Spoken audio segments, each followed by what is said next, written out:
할렐루야. 아멘. 오늘 거룩하고 복된 주일 아침에 하나님의 교회에 나와 예배하는 사랑하는 여러분 모두에게 하나님의 한량없는 은혜와 평강이 충만하게 임하시기를 주님의 이름으로 축원합니다. 오늘은 창세기 39장 1절로 9절 말씀을 통해서 꿈꾸는 자가 갖는 형통의 삶, 이런 제목을 함께 말씀의 은혜를 나누기를 원합니다. 사람들은요, 모든 것들이 처음 시작될 때는 항상 좋은 것으로 축복받기를 원합니다.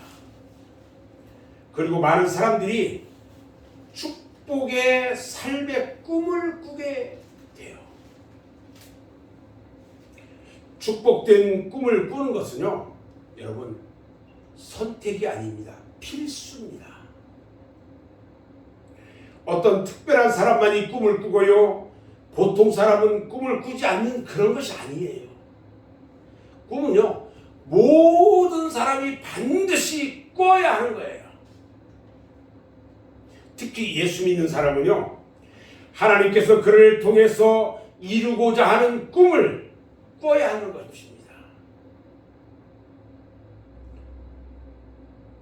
독일의 투르만 카포트는요, 꿈꾸지 않는 인간은 땀 흘리지 않는 사람과 같다 그랬어요. 그런 사람은 많은 독을 쌓고 있을 뿐이다, 이렇게 말해요. 꿈은요, 소유해도 되고 소유하지 않아도 되는 그런 문제가 아니에요. 꿈은 꼭 소유해야 하는 것입니다. 하나님은요, 언제나 꿈꾸는 자에게 눈길을 돌리셨어요. 요셉이요, 17살의 나이에 그때부터 꿈을 꾸기 시작합니다. 요셉이 16살 때까지 하나님은요, 요셉에게 관심이 하나도 없었어요. 그런데 요셉이 17살이 돼서 꿈을 꾸기 시작하니까 하나님은요, 요셉에게 눈길을 돌리시기 시작했다는 거예요. 꿈을 꾸는 자에게 하나님은 관심을 가지시는 거예요. 아멘. 하나님은요, 나이가 많고 적음을 따지지 않아요. 하나님의 관심은요, 그에게 꿈이 있느냐 없느냐에 있다는 것입니다. 여러분들이 잘 아는 갈렙은요, 85세에 헤브론 산지를 점령할 꿈을 꾸기 시작했어요. 또 모세는요, 80세에 이스라엘 민족을 해방시키는 꿈을 가지기 시작했습니다. 꿈을 가진 사람은요, 나이를 초월해요. 여러분들이 잘 아는 칸트는요, 74세에 유명한 책을 썼어요.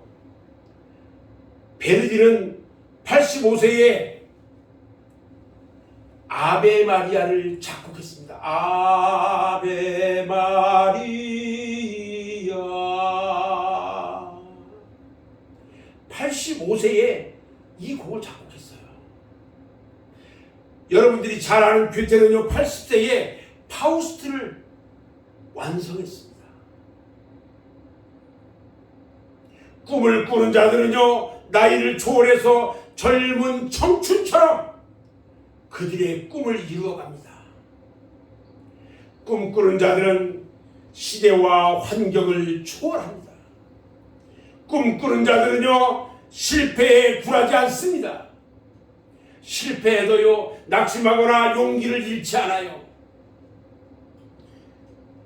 가슴은 아픈데 아픈 가슴을 다시 움켜쥐고 다시 일어선다는 것입니다.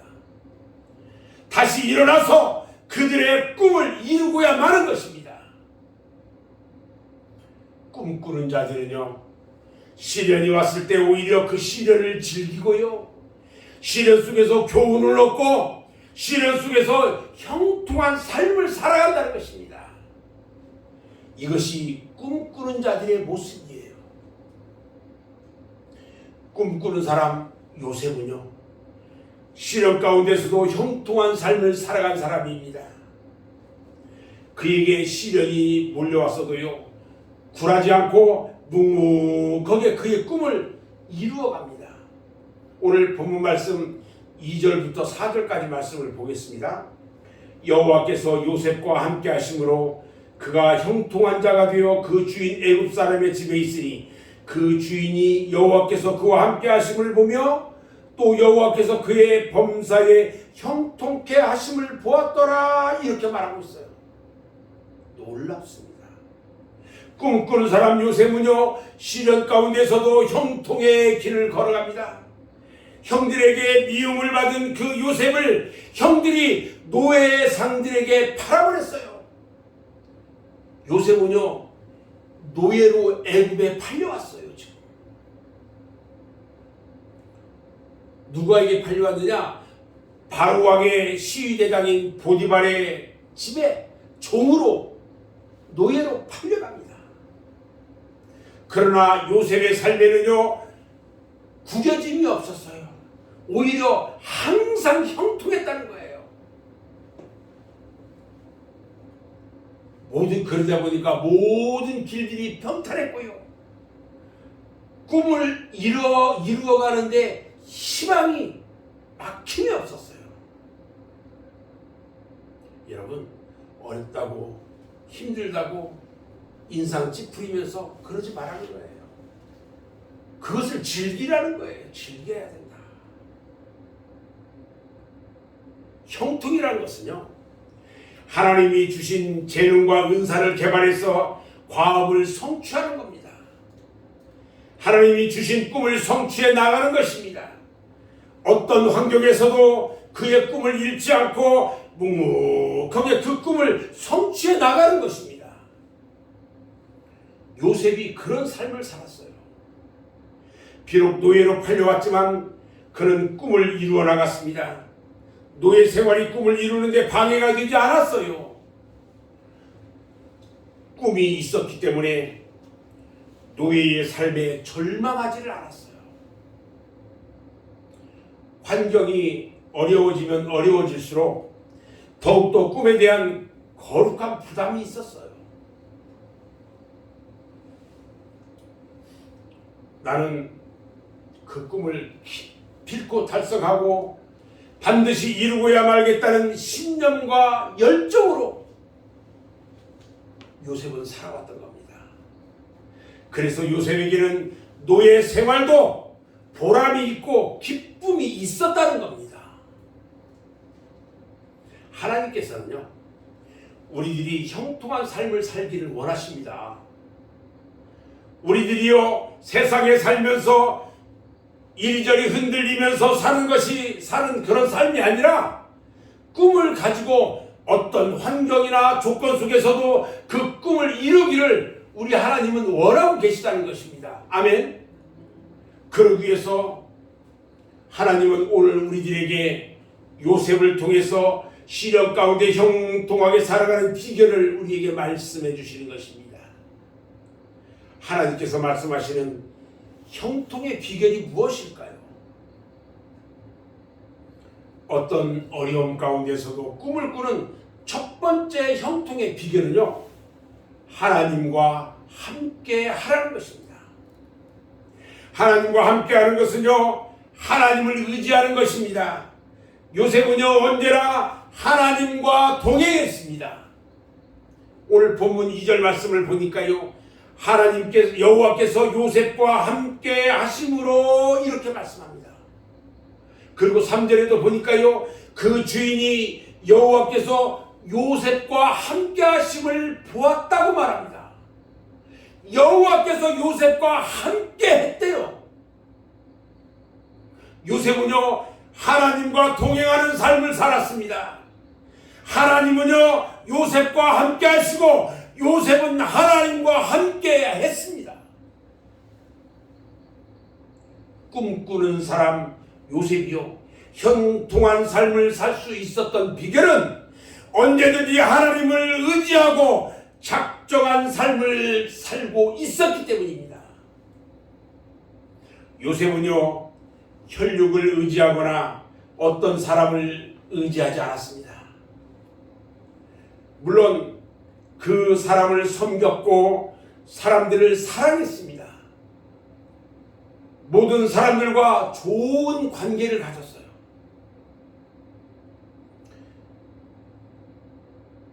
자기의 주인인 보디발을 사랑했고요. 충성했어요. 그리고 바로에게 충성했어요. 감옥에 갇혀있는 죄수들을 사랑했어요. 요셉은 그의 원수인 형제들도 다 용서하고 사랑했습니다. 요셉은 사람들을 참으로 사랑했습니다. 그러나 요셉에게도요, 사람들을 사랑했던 것보다 더 우선순위가 있었어요. 언제든지 하나님이 첫 번째였습니다. 무엇이든지 하나님이 먼저였습니다. 하나님께서 요셉이 꾼 꿈을 해석하게 해줬어요.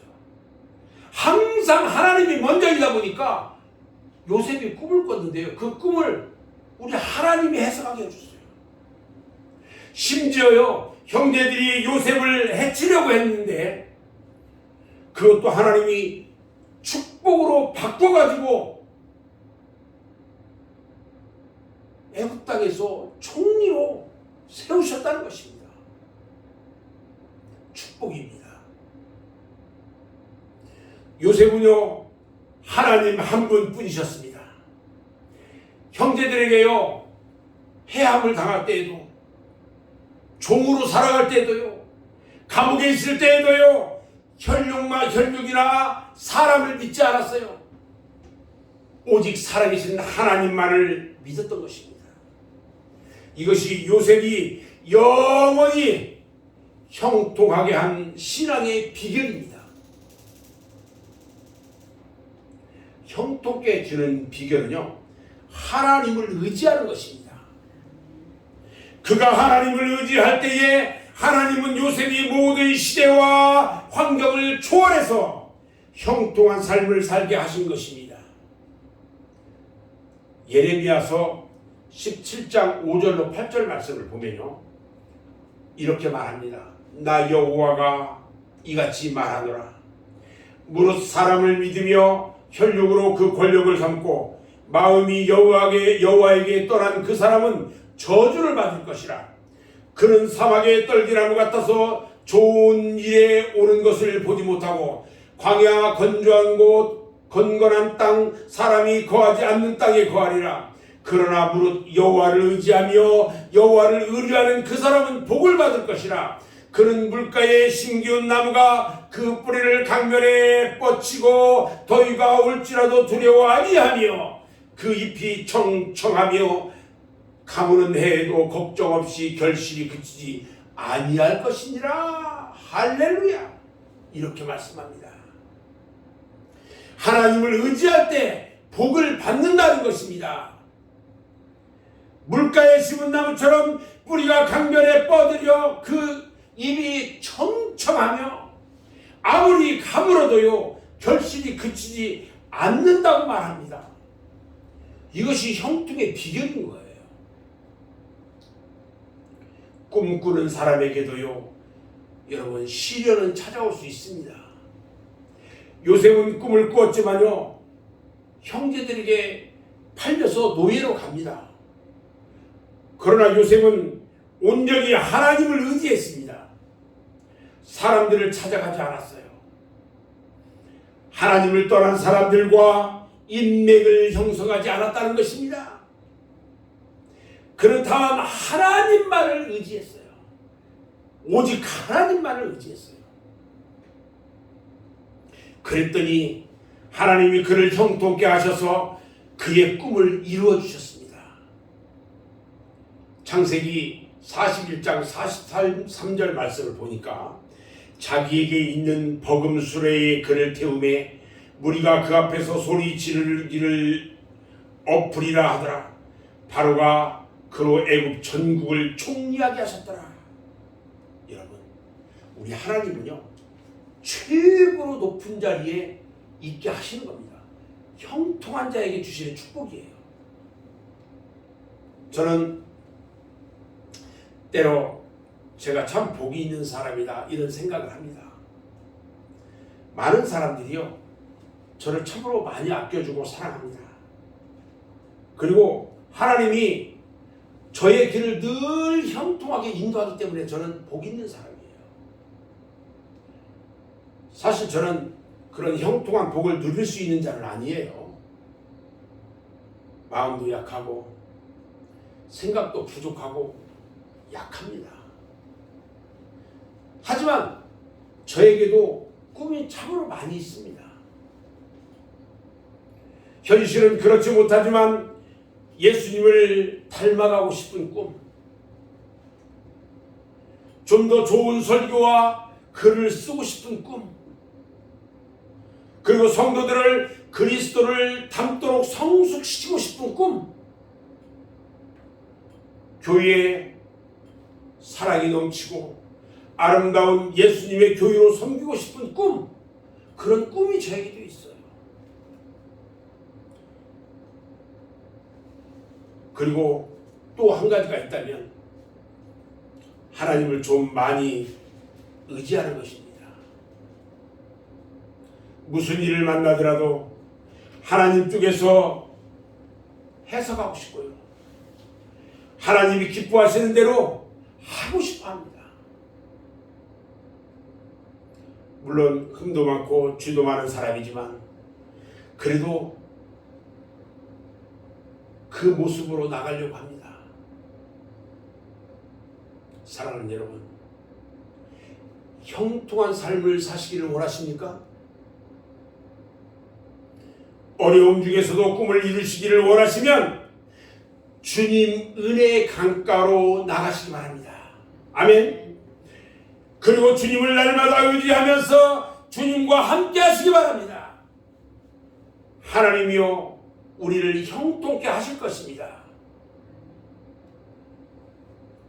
꿈꾸는 자들이 시련 가운데서도 형통에 이르는 두 번째는요, 성숙시켜 나가라는 것입니다.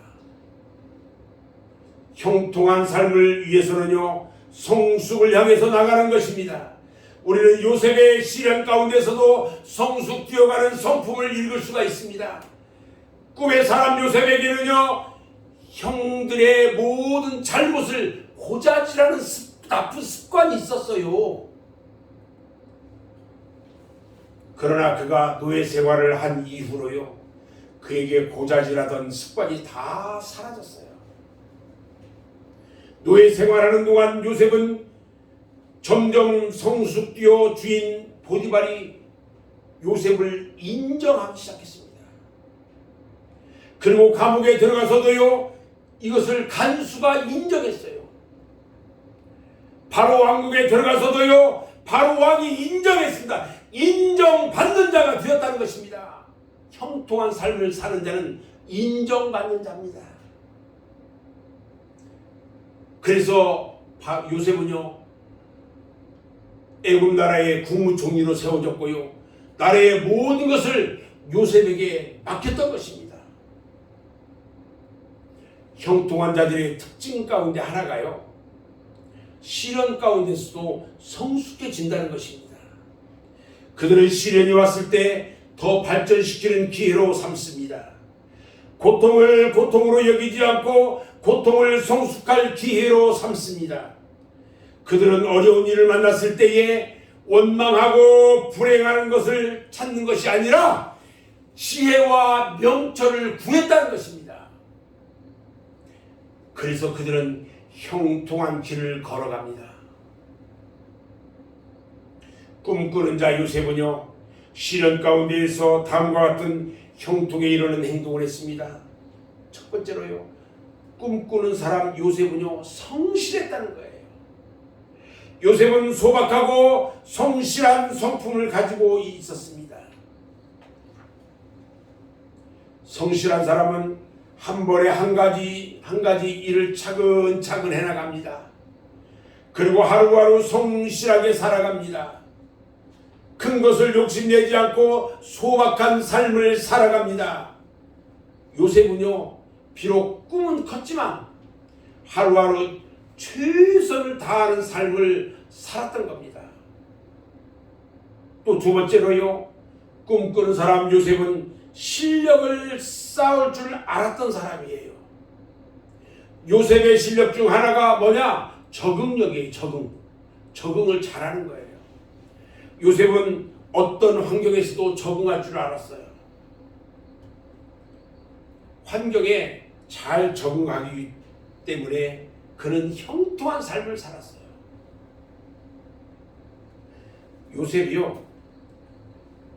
요셉이 시대를 이룰 수 있었어요. 시대를 이룰 줄 알았어요. 그 시대가 지금 어떤 시대다 하는 것을 알았단 말이죠. 그래서 그 시대의 문화와 문명을 익히기 위해서 최선을 다했던 자예요. 이것이 실력이거든요. 그리스도인은요, 여러분 시대를 읽을 줄 알아야 돼요. 지금은 인터넷, 디지털 시대인데요. 무슨 아날로그 시대를 살려고 한다면 모든 삶에서 뒤처지고 형통할 수가 없어요. 꿈의 사람 요셉은요, 그 시대를 읽었다는 거예요. 그리고 그 시대를 준비했습니다. 준비된 실력을 가지고 총리가 되자마자 멋있게 애굽 나라를 형통하게 이끌어가기 시작했습니다. 이것이 실력이에요. 실력이 있는 사람은 어디에서든지 모든 일을 잘 감당합니다. 한 집안의 노예 일도, 감옥에서 죄수의 일도, 그리고 나라를 다스리는 일도 잘 감당했던 것입니다. 무엇보다도 요셉은 부지런했어요. 만약 그가 게을렀다면 그는 결코 애굽의 문화와 언어를 익히지 못했을 겁니다. 세상을 성공적으로 살아간 사람들의 특징을 보니까 부지런히 살았다는 거예요. 부지런했다는 거예요. 세 번째로 꿈꾸는 사람 요셉은요, 무서운 집중력을 가지고 있었어요. 요셉은 꿈을 꾸며 성취하기 위한 모든 힘을 준비하는 데 기울였어요. 그는 인생을 원망하면서 불평하는 데에다 힘을 허비하지 않았다는 거예요. 그는요, 그의 목표, 내가 집중하면서 목표하는 거기에 집중했어요. 힘을. 여러분, 형통의 비결은요, 집중력의 문제예요. 집중력의 문제. 집중된 목표를 가진 사람은 어떤 일이든지 해나갈 수가 있어요. 그러나 집중하기보다는 상관도 없는 일에 걱정한다든지, 쓸데없는 것 보면서 걱정한다든지, 일어나지 않는 미래의 일에 걱정을 많이 하는 그런 것은 참으로 잘못된 거죠. 한 가지 일에 집중하지 못하거나 이런 일 저런 일로 고민하는 그런 인생은요, 형통할 수가 없는 거예요. 그들은 하나님의 꿈을 이루지를 못합니다. 여러분께서는요, 하나님께서 주신 꿈에만 집중하시기 바랍니다. 그러면 분명 형통한 길로 여러분을 인도하실 것입니다. 아멘. 형통에 이르게 하는 비결 세 번째는요, 창조적 소수로서의 삶을 살아라, 이런 겁니다. 우리는 창조적인 삶을 사는 소수로서의 삶을 살아야 합니다. 꿈의 사람 요셉은 보기 드물게 아름다운 삶을 산 사람입니다. 그는 다른 사람에게 복을 준 사람이에요. 요셉 때문에 애굽 사람의 집이요, 복을 받았어요. 요셉 때문에 애굽 사람의 집이 복을 받았어요. 여러분 때문에 여러분의 가정과 여러분의 이웃이 복을 받아야 합니다.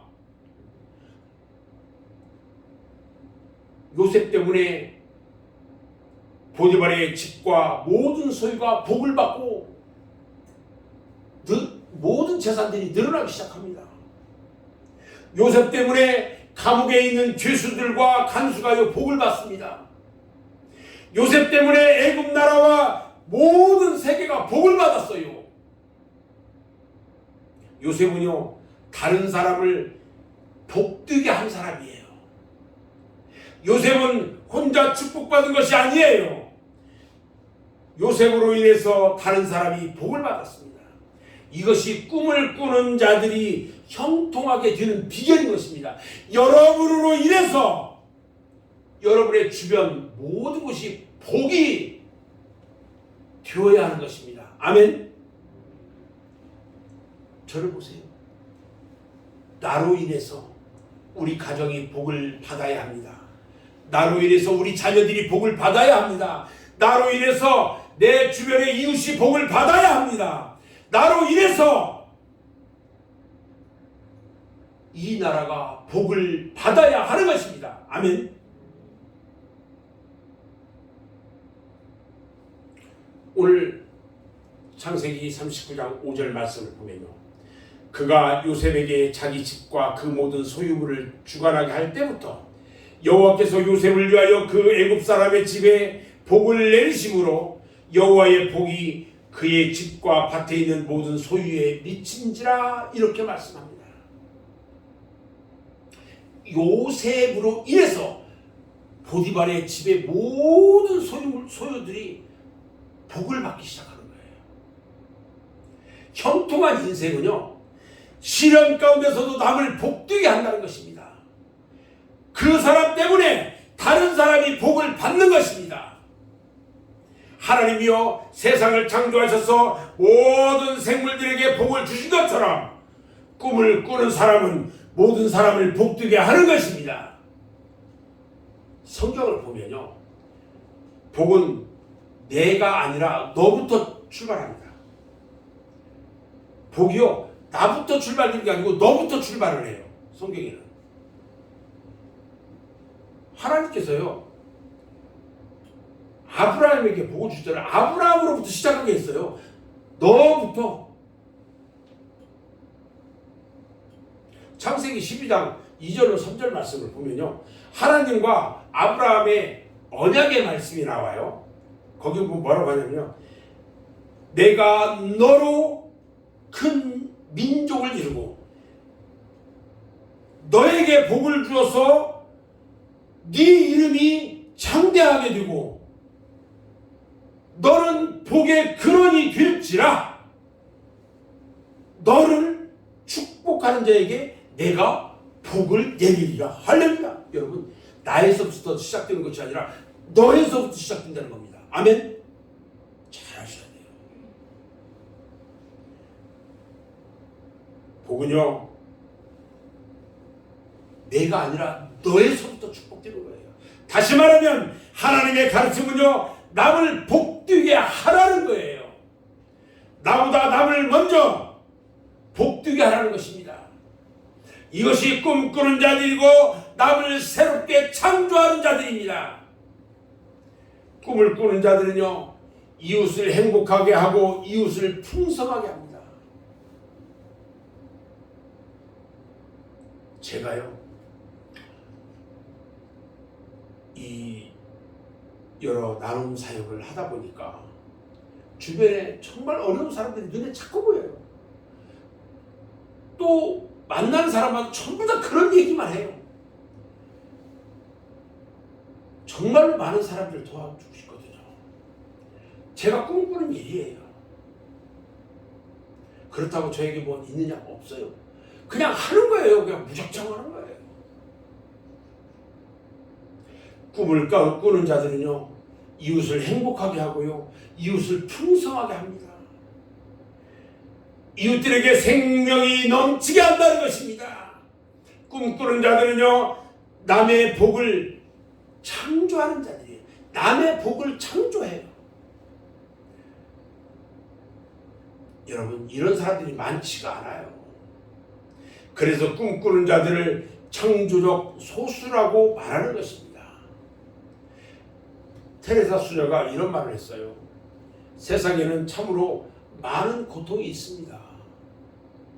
굶주림에서 오는 고통, 집이 없는 것에서 오는 고통, 온갖 질병에서 오는 어떤 물리적인 고통들이 있습니다. 그러나 위로운 것, 사랑받지 못하는 것이야말로 가장 큰 고통이라고 생각합니다. 여러분과 저는 고귀한 일을 하기 위해 창조되었습니다. 이 세상에 아무런 목적도 없이 우리가 창조되지는 않았다는 것입니다. 그 위대한 목적이란 사랑하는 것과 사랑받는 것이 아니겠느냐? 저는 이렇게 생각해요. 사랑하는 것과 사랑받는 거예요. 형통한 삶을 사는 자들은요, 시련 가운데서도 나를 위해서 살지 않습니다. 다른 사람들에게 복을 만들어주고 다른 사람들을 형통하게 합니다. 나의 꿈 때문에 다른 사람이 복을 받게 합니다. 나를 위한 꿈을 꾸지 않고 다른 사람들을 위한 원대한 꿈을 꾸는 것입니다. 꿈을 통해서 형통한 삶을 이루어 나가기를 원하는 사람들은 시련 가운데서도 남을 복되게 하는 것입니다. 내가 어렵다고 다른 사람에게 손해를 주질 않아요. 나는 어려워도 나 때문에 다른 사람이 복을 받게 하는 것입니다. 이것이 형통에 이르는 길이고 꿈을 성취하는 길입니다. 남을 형통하게 하면요, 여러분 자신이 형통하게 되는 것입니다. 아멘. 남을 성공시키는 자는 여러분이 분명히 성공하게 되는 것입니다. 남을 성공시키면 내가 성공해요. 남을 기쁘게 하면 여러분이 기쁨이 넘치게 되는 것입니다. 꿈꾸는 자들은요, 시련 가운데서도 인생을 형통하게 만들어 나갑니다. 형통이 무엇입니까? 형통이란 시련 가운데서도 꿈을 이루어 나가는 능력인 것입니다. 그렇기 때문에 꿈을 꾸는 자들은 시련 가운데서도 형통한 삶을 살기 위하여 하나님과 함께 하는 것입니다. 결코 하나님을 떠나지 않아요. 시련을 성숙하는 기회로 삼고요, 남을 위해 먼저 축복해 주는 것입니다. 저는 이제 말씀을 정리할 건데요. 사랑하는 우리 맑은새 교회 성도 여러분, 여러분의 인생에 환난과 시련이 온다 할지라도 꼭 형통함을 사모하시기 바랍니다. 아멘. 꿈을 꾸는 자들은요, 아무리 큰 시련이 오더라도 형통해야 합니다. 형통한 자가 되어서 꿈을 이루어 나가야 합니다. 그리고 어떤 시련 가운데서도 하나님과 동행하시기 바랍니다. 시련을 성숙의 기회로 삼고요, 다른 사람을 복되게 하고 성공시키시기 바랍니다. 그럴 때 나 자신이 형통하고 다른 사람도 형통하게 될 겁니다. 여러분 모두에게 이런 형통의 꿈이 이루어지기를 주님의 이름으로 축원합니다. 아멘. 기도하겠습니다.